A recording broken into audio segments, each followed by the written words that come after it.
I've just finished having heaps of chats. It's been buzzy actually. I've just finished having a massive walk around the lake with a young fella who came up to me again, just wanting to practice English. We ended up chatting. He wasn't hustling, he wasn't trying to sell me anything. We just spent about an hour walking around the lake, and he practiced his English, and I practiced my Vietnamese too with him, which was awesome.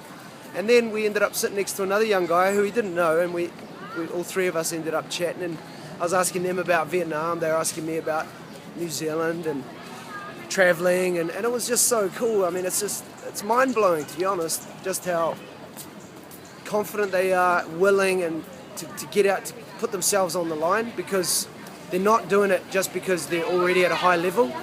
They're doing it to get to a high level. And this young fella that I actually cruised around with, he was saying that he's giving up his holidays and his days off studying just to meet up with foreigners. He introduces himself very humbly too, like he's not pushy, and he converses in English, and you know, he was stumbling on certain words and repeating himself in order to get the message across at times, but by and large we conversed. It was all good, and you know that they're starting to get to a decent level too, when they're starting to throw in a bit of humour and laughing at the odd little joke, just basic ones. I mean, nothing heady or ironic or anything like that.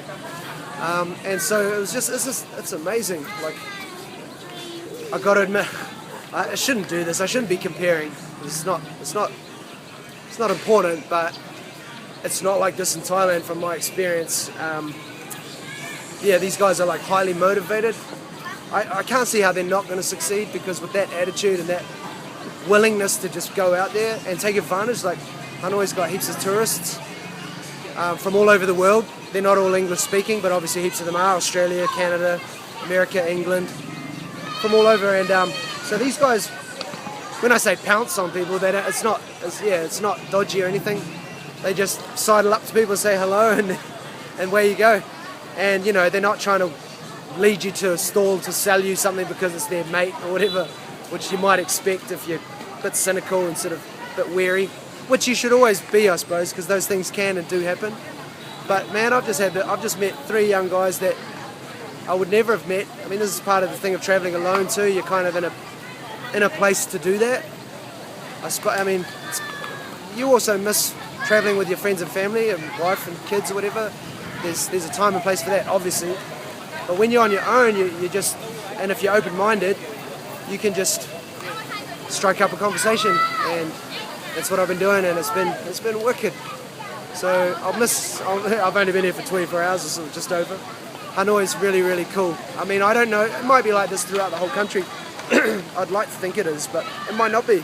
Maybe Hanoi's got a certain vibe, and I've certainly tapped into it for the short time I'm here. So, too much Hanoi, ka pai, ka nui te mihi ki a koutou katoa, ngā rangatahi, ngā tangata katoa e puku mahi ki te whai atu te reo Pākehā, me rā atu momo reo, ka pai tērā, ngā mihi nui, mauri ora.